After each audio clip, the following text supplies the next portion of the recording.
Hello दोस्तों, स्वागत है आप सभी का आपके अपने चैनल D2R स्टडी में। आज मैं तो इस वीडियो में आपको तो क्लास 12th फिजिक्स का चैप्टर नंबर 1 विद्युत आवेशन क्षेत्र के लगभग दोस्तों 30 महत्वपूर्ण ऑब्जेक्टिव क्वेश्चनों को बताऊंगा। जी हाँ दोस्तों, ये बहुत इंपॉर्टेंट 30 MCQ है जिसको आप रट लेते हैं दोस्तों। तो इस चैप्टर से कोई भी सवाल आपको एग्जाम या बोर्ड में आएगा तो आपसे छूटेगा नहीं। ठीक है दोस्तों, तो इसको समझना क्लियर करना। तो वीडियो को अंदर देते रहिए, सारा बहुत इंपॉर्टेंट सवाल लिया गया एनसीईआरटी से। ठीक है फ्रेंड, तो चलिए हम लोग शुरुआत क्लास को। चलिए प्रश्नों को देखते हैं क्या क्या प्रश्न है। तो सबसे पहला क्वेश्चन आपका बहुत इंपॉर्टेंट, देखिए क्या कर रहा है हम लोग का प्रश्न आराम से पढ़ेंगे क्या कर रहा है। देखिए प्रश्न आपका बोल रहा है फ्रेंड्स, कूलॉम बल है। ऑप्शन ए केंद्रीय बल, ऑप्शन बी विद्युत बल, और ऑप्शन सी आपका ए तथा बी दोनों, और ऑप्शन डी इनमें से कोई नहीं। तो एक बात याद रखिएगा फ्रेंड, जो कूलॉम बल है ना, जो हम लोग लगाते हैं F बराबर 4/4 वो तो केंद्रीय बल भी है और विद्युत बल भी है। विद्युत बल तो है ही, और तो केंद्रीय बल है। तो इसका तो ऑप्शन नंबर आपका सी हो जाएगा, ए तथा बी दोनों। क्योंकि फिर कूलॉम बल जो रहता है ना, हमेशा केंद्र की ओर लगता है। इसका कुछ चर्चा किया गया तो गुरुत्वाकर्षण बल से मिलता जुलता है। ठीक है, तो केंद्रीय बल भी हो जाएगा, विद्युत बल भी हो जाएगा। ऑप्शन नंबर सी इसका राइट आंसर है। ठीक है, चलिए क्वेश्चन नंबर 2 को पढ़ते हैं क्या कर रहा है, बहुत इंपॉर्टेंट हम लोगों के लिए। क्वेश्चन नंबर 2 दोस्तों हमारा ये है, क्या है बोल रहा है क्या फ्रेंड्स, स्थिर विद्युतीय क्षेत्र होते हैं। स्थिर विद्युतीय क्षेत्र होते हैं संरक्षित, बी असंरक्षित, ऑप्शन सी कभी संरक्षित तो कभी असंरक्षित, और ऑप्शन डी में से कोई नहीं। तो एक बात अभी से आप याद कर लीजिए, जितना ये विद्युत बल होगा ना, विद्युत बल रेखाएं या स्थिर विद्युत क्षेत्र, सारा का सारा दोनों संरक्षित होता है। याद रखिएगा, सारा का सारा संरक्षित होता है। तो स्थिर विद्युत क्षेत्र या विद्युत बल रेखाएं वही दोनों संरक्षित होते हैं।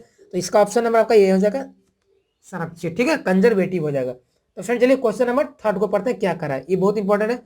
थर्ड हमारा ये है, बोल रहा है क्या, एक स्थिर कूलम बराबर डॉट डॉट कूलम, यानी कि एक स्थिर कूलम यानी कि कितने के बराबर होता है कूलम।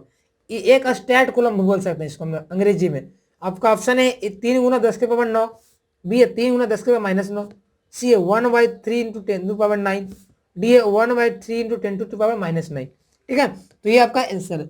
इसका तो सही आंसर आपको हो जाएगा ऑप्शन नंबर ए। ये देखिए तो ये जो है ना, ये बहुत बार एग्जाम में आता है ये क्वेश्चन, एक स्टैट कूलम किसके बराबर होता है।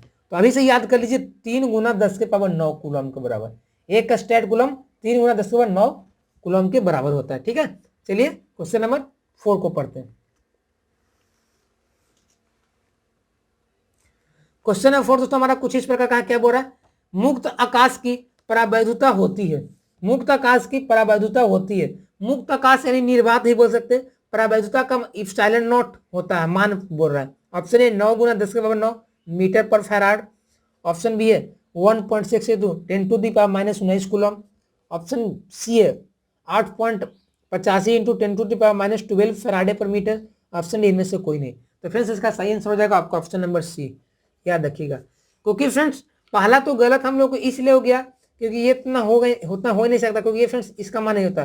फैराडे पर मीटर हम लोग का होगा, इसका ऐसा ही मात्रक होता है, उससे भी पकड़ सकते हैं आप लोग। और एक बात याद है, हमेशा न्यूमेरिकल में इसका काम आता है, इस मान को 8.85 × 10⁻⁻12 फैराडे पर मीटर। ठीक है, याद रखिएगा, ये हमारा ये बहुत इंपॉर्टेंट है। चलिए फ्रेंड्स क्वेश्चन नंबर 5 को पढ़ते हैं। ये 5 आपका प्रश्न बहुत इंपॉर्टेंट है, क्या बोल रहा है देखिए, एक आवेशित चालक की सतह के किसी बिंदु पर विद्युत क्षेत्र की तीव्रता होती है। एक आवेशित चालक के सतह के किसी भी बिंदु पर विद्युत क्षेत्र की तीव्रता होती है। ऑप्शन ए 0, ऑप्शन बी है सतह के लंबवत, और ऑप्शन सी आपका सतह के स्पर्शीय, और ऑप्शन डी है दोस्तों सतह से 45 डिग्री होती है। ठीक है, तो एक बात अभी से याद रखिए फ्रेंड्स, कोई भी मान लीजिए आप आवेशित ले लें चालक, उससे कोई भी सरफेस पे आपको विद्युत क्षेत्र की तीव्रता निकालना है तो हमेशा वो सतह के लंबवत होगा, हमेशा परपेंडिकुलर होगा। ठीक है, तो ऑप्शन नंबर आपका बी हो जाएगा, सतह के लंबवत। क्या होता है लंबवत, विद्युत क्षेत्र की तीव्रता। ठीक है, ये बहुत बड़ी एग्जाम में आता है, जो प्रीवियस ईयर का एग्जाम होता है ना उसमें देखिएगा पहले आया था। ठीक है, तो ये सब आपको आता ही रहता है क्योंकि सारा एनसीईआरटी का ही सब मेंशन किया गया। ठीक है, तो चलिए हम लोग नेक्स्ट क्वेश्चन 6 नंबर को पढ़ते हैं। तो 6 नंबर प्रश्न आपका ये प्रकार है दोस्तों, क्या बोल रहा है, विद्युत क्षेत्र का मात्रक है। पूछ रहा है कि विद्युत क्षेत्र का मात्रक क्या है। Option A Newton per metre, B है वोल्ट पर मीटर, ऑप्शन सी है वोल्ट पर मीटर स्क्वायर, और ऑप्शन डी आपका डाइन पर सेंटीमीटर। तो इसका सही आंसर आपका ऑप्शन नंबर बी हो जाएगा। याद रखिएगा, वोल्ट पर मीटर, हम लोग ऐसे इसको लिखते हैं वोल्ट पर मीटर। ये दोस्तों विद्युत क्षेत्र का मात्रक है। ये दोस्तों न्यूटन पर कूलम भी रहेगा, तो भी बताइएगा न्यूटन पर कूलम भी रहेगा, वो भी विद्युत क्षेत्र का ही मात्रक होता है। ठीक है, तो ये सब याद रखिएगा। ये सब तो होगा नहीं, न्यूटन पर मीटर तो होगा, ये तो पृष्ठ तनाव का मात्रक हो गया। ये वोल्ट मीटर का तो होगा नहीं, तो इसका option number B is a right answer. Question number 7 पढ़ते हैं क्या कर रहा है। तो 7 में प्रश्न आपका इस प्रकार क्या बोल रहा है, किसी आवेशित खोखले गोलाकार चालक के भीतर विद्युत क्षेत्र की तीव्रता का मान होता है। ठीक है, किसी आवेशित खोखले गोलाकार चालक के भीतर विद्युत तीव्रता का मान होता है। Option A epsilon not into sigma, B है इप्सिलॉन सिग्मा बटा इप्सिलॉन नॉट, ऑप्शन सी है 0 और ऑप्शन डी है इप्सिलॉन नॉट बटा 2। ठीक है, तो फ्रेंड्स इसका सही आंसर आपका हो जाएगा ऑप्शन नंबर सी। अब वो 0 होगा, याद रखिएगा। क्यों होगा 0? क्योंकि जब दोस्तों आवेशित खोखला गोलाकार चालक है ना, तो अंदर तो दोस्तों आपको कोई आवेश होगा नहीं, क्योंकि आप लोग जानते होंगे कोई भी गोलाकार चालक होगा उसके सतह पर पूरा आवेश होता है वितरित, उसके केंद्र में तो होगा नहीं अंदर। तो चूंकि आवेशी जब 0 है तो विद्युत तीव्रता कहाँ से होगा, तो इसका दोस्तों ऑप्शन नंबर सी इसका राइट हो जाएगा। ठीक है, क्वेश्चन नंबर 7 का। चलिए क्वेश्चन नंबर 8 को पढ़ते हैं। तो 8 नंबर प्रश्न आपका कुछ इस प्रकार का क्या बोल रहा है फ्रेंड्स, कि एक द्रव बूंद को आवेशित किया जाता है तो आपका ऑप्शन है आंतरिक दाब बढ़ेगा, ऑप्शन बी त्रिज्या घटेगी, ऑप्शन सी त्रिज्या अपवर्तित रहेगा और ऑप्शन डी इनमें से कोई नहीं। तो एक बात याद है, कोई भी द्रव का बूंद आप ले लीजिए, फिर यदि उसको आप चार्ज कर रहे हैं, आवेशित कर रहे हैं ना, तो उसका अंदर का जो दाब होता है ना वो बढ़ जाता है। ऑप्शन नंबर ए हो जाएगा इसका सही आंसर। बाहर दाब नहीं, आंतरिक दाब बढ़ेगा उसका हमेशा। त्रिज्या बढ़ते तो केस आएगा नहीं, क्योंकि जब आवेशित करेगा तो त्रिज्या बढ़ भी सकता है घट भी सकता है, तो ये तो गलत हो गया, ये दोनों भी तो गलत हो जाएगा।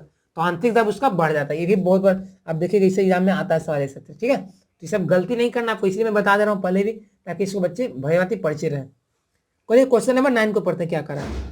9 में प्रश्न आपका इस प्रकार का क्या बोल रहा है, फ्रेंड्स किसी माध्यम की आपेक्षिक परावैधुता इप्सिलॉन नॉट बराबर है।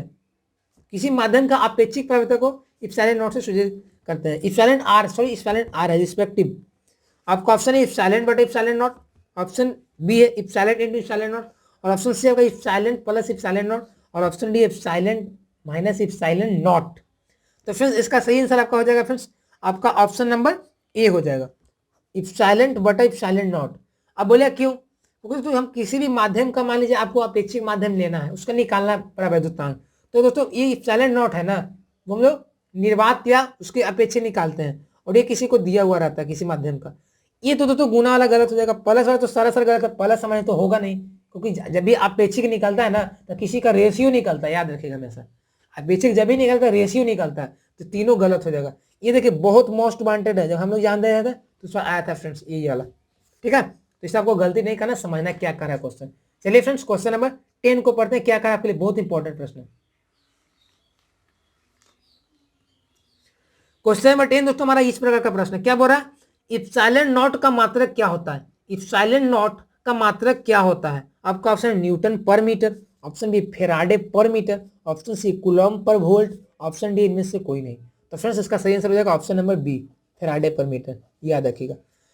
जो तो अभी मैं बताया था इप्सिलॉन नॉट जो मान था ना उसका देखो फेराडे पर मीटर इसी का तो होता है, इसी का तो एक और मात्रक होता है Coulomb square per newton metre square, याद रखिएगा।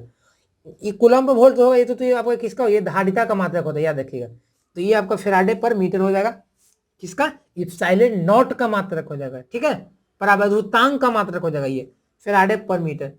चलिए क्वेश्चन नंबर 11 को पढ़ते हैं क्या कर रहा है। देखिए प्रश्न बोल रहा है 11 नंबर, निम्न में किस आवेश का अस्तित्व नहीं है। निम्न में किस आवेश का अस्तित्व नहीं है, यानी कि वो आवेश जो है एग्जिस्ट नहीं करता। ऑप्शन है 3.2 गुना 10 to the power minus 19 coulomb, option B है 6.4 into 10 to the power minus 19 coulomb, option C है 2.4 into 10 to the power minus 19 coulomb, option D है 1.6 into 10 to the power minus 19 coulomb. तो friends इसका सही answer आपका हो जाएगा option number सी। अब बोलिए क्यों सही होगा, तो फ्रेंड्स मैंने एक बताया था, आप पढ़े होंगे आवेश का क्वांटमीकरण सिद्धांत। आवेश जो होता है ना क्वांटमीकृत होता है, Q बराबर एन ई। तो जो कि एन का वैल्यू क्या होता है 1 2 3 4, तो यानी कि 16 में 2 से गुना करें तो 32, 16 में 4 से गुना करेंगे 64, 16 में 1 से गुना करेंगे 1.6 में गुना करेंगे तो 1। लेकिन वो जो कभी भी तो 1.6 में किस संख्या से गुना करिएगा नेचुरल नंबर से तो 2.4 आएगा, नहीं आएगा, ये आपका गलत है। जब भी रहेगा एन का वैल्यू ना तो पूर्णांक में रहता है, ऐसा नहीं है 1/2 3/5 ऐसे गलत हो जाएगा। तो आवेश का अस्तित्व यही है, ये इसका होगा ही नहीं। ठीक है, जब भी इसके गुणज में रहेगा ना 1.6 × 10⁻⁻⁰ कूलम के, तभी वो आवेश एग्जिस्ट करेगा नेचर में। ठीक है, तो ऑप्शन नंबर सी इसका राइट है। ये भी बहुत बार आया था एग्जाम में। ठीक है, हम लोग को एग्जाम में भी आया था। चलिए क्वेश्चन नंबर 12 को पढ़ते हैं, बहुत इंपॉर्टेंट आपके लिए। क्वेश्चन नंबर 12 आपका इस प्रकार है फ्रेंड्स, क्या कह रहा है देखिए। प्रश्न बोल रहा है फ्रेंड्स, किसी घिरे हुए बंद पृष्ठ पर विद्युत फ्लक्स भीतर स्थित आवेश का होता है। यानी कि कोई घिरा हुआ बंद पृष्ठ, उसका विद्युत फ्लक्स, इलेक्ट्रिक फ्लक्स कितना होगा आवेश का, कितना गुना होगा। ऑप्शन ए 1/ε0 गुना, ऑप्शन बी ε0 गुना, ऑप्शन सी 4πε0 गुना, और ऑप्शन डी है 1/4πε0 गुना। तो फ्रेंड्स इसका सही आंसर हो जाएगा ऑप्शन नंबर ए, 1/ε0 गुना। ओके फ्रेंड्स, हम लोग पढ़े एक फॉर्मूला, फाई बराबर यानी फाई विद्युत फ्लक्स Q/ε0। तो जो Q आवेश है और ε0 क्या है, जो बोल रहा है यही ना बोल रहा है कि आवेश का, तो आवेश Q है, Q का कितना गुना है, ये 1/ε0 गुना है ना फाई। तो ये आपका आंसर हो जाएगा ऑप्शन नंबर ए हो जाएगा। ये भी एनसीईआरटी में बहुत इंपॉर्टेंट आपके क्वेश्चन आ सकता है एग्जाम में आपके लिए। ठीक है, चलिए फ्रेंड्स क्वेश्चन नंबर क्या पढ़ते हैं, नेक्स्ट प्रश्न क्वेश्चन नंबर 13 को पढ़ते हैं। 13 प्रश्न आपका इस प्रकार देखिए क्या बोल रहा है। यदि समरूप विद्युतीय क्षेत्र एक अक्ष की दिशा में हो तो समविभव तल होगा। यदि मान लीजिए समरूप विद्युतीय क्षेत्र है वो एक अक्ष की दिशा में, एक्स एक्सिस की दिशा में, डायरेक्शन में, तो वहां पे समविभव तल कैसा होगा, कहां पे होगा, किस डायरेक्शन में होगा।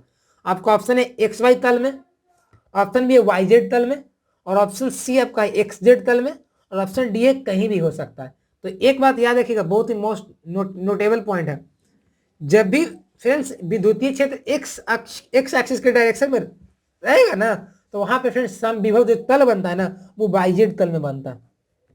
ऑप्शन नंबर बी आपका राइट आंसर है। ठीक है, एक्स वाई होगा नहीं, एक्स जेड होगा नहीं, वाई जेड हो जाएगा। ठीक है, ऐसे भी यहाँ एक्स को छोड़िए तो क्या बनेगा, एक्स को छोड़िए तो वाई जेड बनेगा। ठीक है, चलिए अब नेक्स्ट प्रश्न को देखते हैं क्या कर रहा है हम लोग का। नेक्स्ट प्रश्न आपका क्या है फ्रेंड्स, क्वेश्चन नंबर 14। देखिए क्या कर रहा है, बोल रहा है फ्रेंड्स, जब वस्तु ऋण आवेशित होती है तो वस्तु का द्रव्यमान होता है।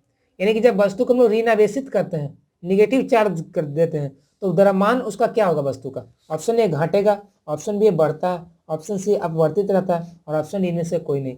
तो अभी से याद रखिएगा फ्रेंड्स, जब वस्तु को ऋण आवेशित करेंगे ना तो वस्तु का द्रव्यमान बढ़ जाता है, लेकिन वही फ्रेंड्स हम लोग धन आवेशित करेंगे ना तो वहां पर द्रव्यमान घट जाता है। क्यों, क्योंकि जब ऋण आवेशित करते उसमें इलेक्ट्रॉन जाएगा, इलेक्ट्रॉन कुछ जाया होगा, इलेक्ट्रॉन गया होगा तो कुछ ना कुछ उसका तो मास बढ़ा ही होगा।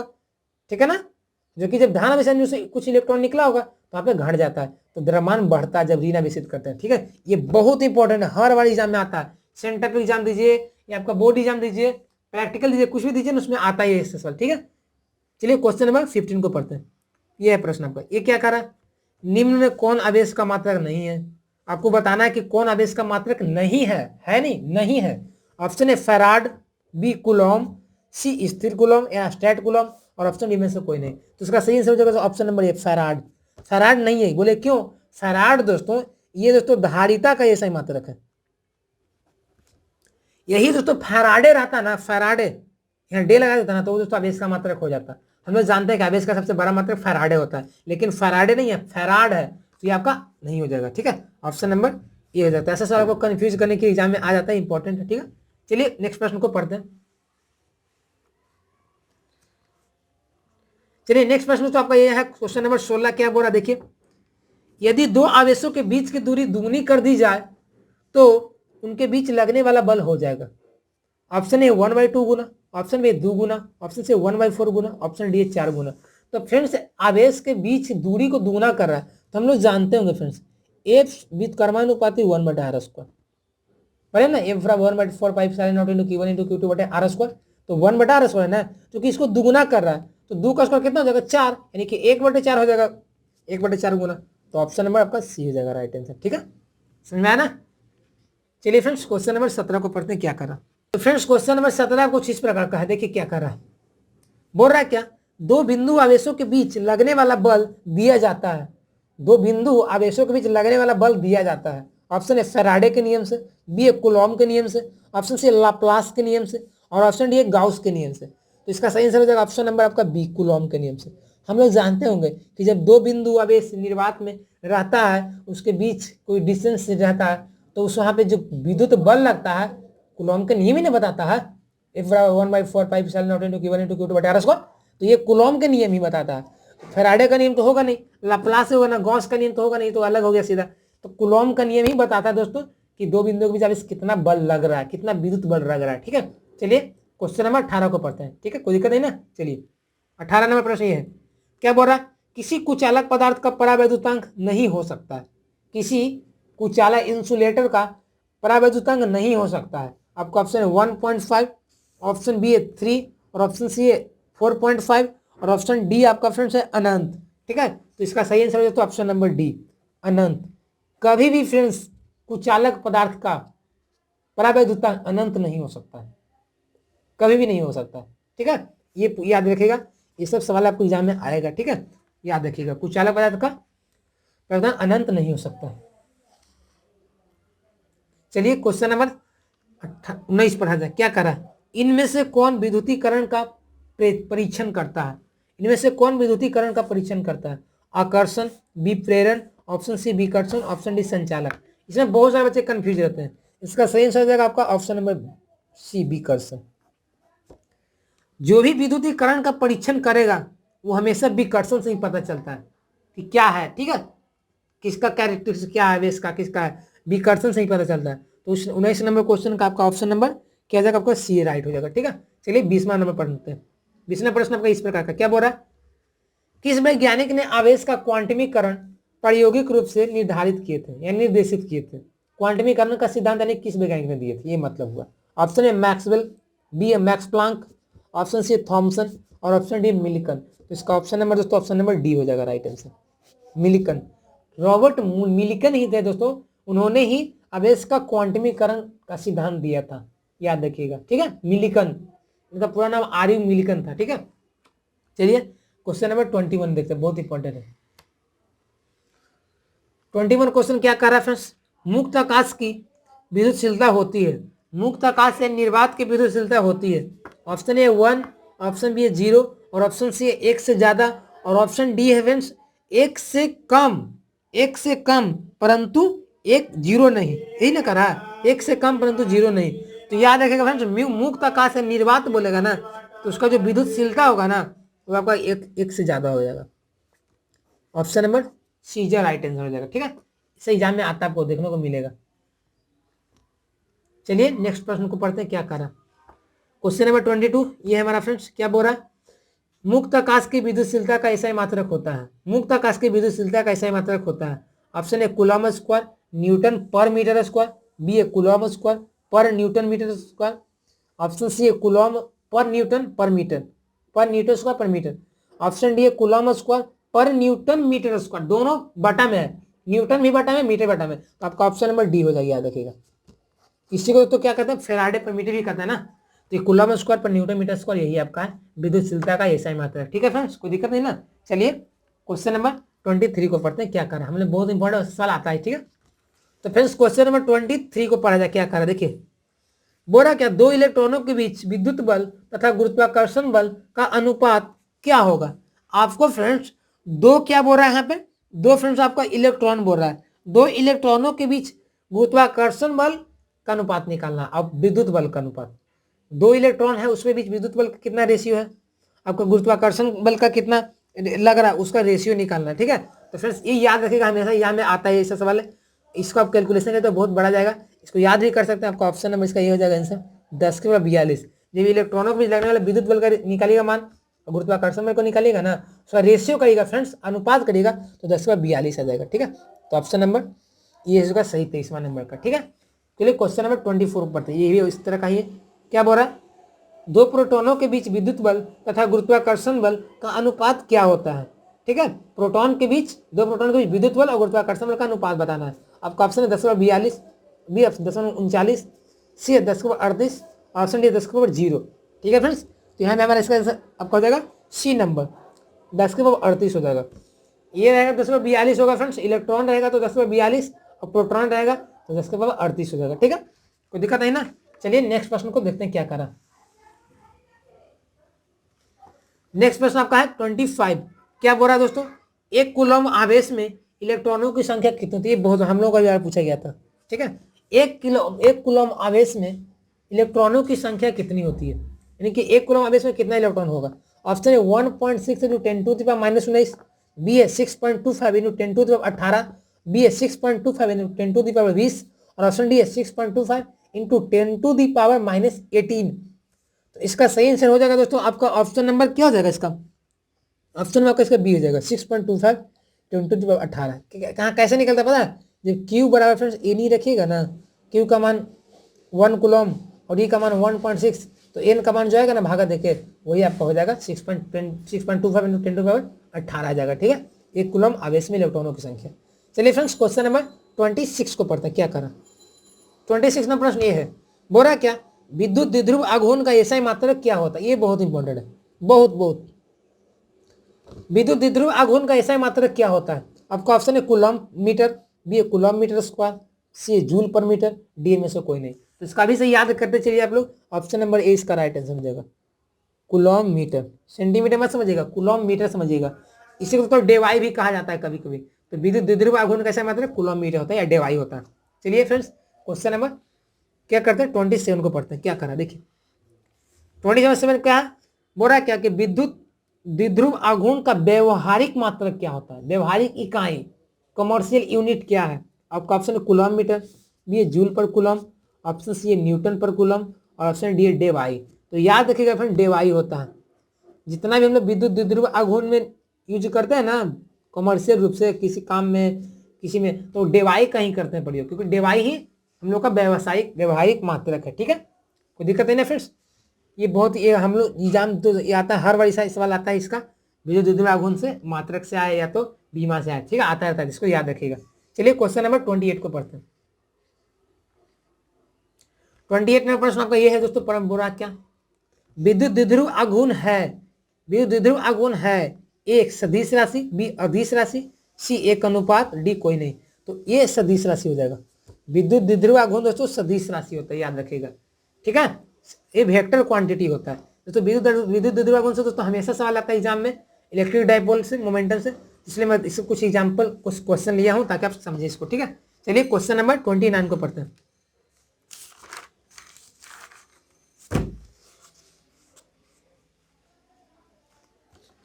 फ्रेंड्स क्वेश्चन नंबर 29 ये है आपका प्रश्न, क्या बोल रहा है धातु का परावैद्युतांक होता है।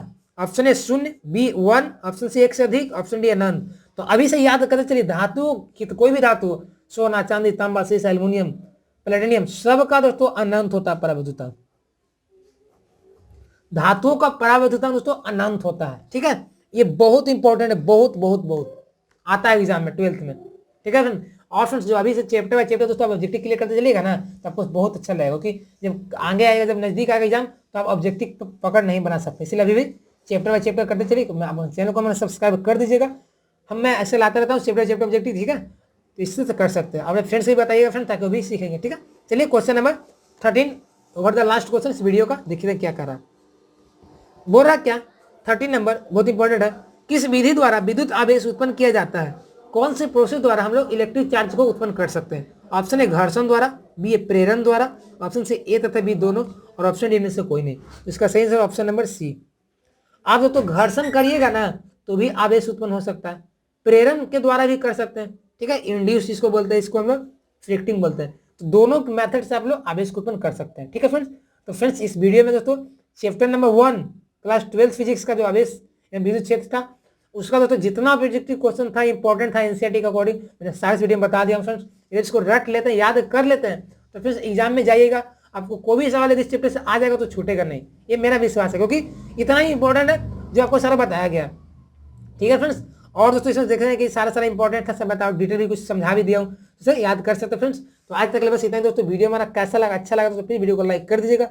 और फ्रेंड्स अभी तक चैनल को सब्सक्राइब नहीं तो प्लीज यार सब्सक्राइब कर दीजिएगा, ताकि मैं ऐसे ही महत्वपूर्ण वीडियो लाता रहता हूँ, चैप्टर बाय चैप्टर ऑब्जेक्टिव का सोल्यूशन भी कराते रहता हूँ। इसे सब्सक्राइब कर सकते हैं और बेल आइकन दबा दीजिएगा ताकि जितनी इंपॉर्टेंट वीडियो है आप सामने पहले पहुंचते रहेंगे फ्रेंड्स। तो मिलते हैं नई वीडियो दोस्तों। अंत में यही कहूँगा, इस वीडियो को अभी तक शेयर नहीं किया अपने फ्रेंड्स के साथ तो शेयर करिएगा, ताकि जो आपके बच्चे आपके साथ पढ़ते हैं कंसर्न में वो भी इसके बारे में कुछ जाने को भी आगे बढ़ेंगे। ठीक है, तो मिलते हैं नई वीडियो दोस्तों। हमें इंस्टाग्राम फेसबुक को फॉलो भी कर सकते हैं, वहाँ भी मैं कुछ शॉर्ट वीडियोज के माध्यम से कुछ सिखाते रहता हूँ। ठीक है, तो मिलते हैं नई वीडियो, तब तक के लिए बन रहेगा इस चैनल से। जय हिंद, जय भारत।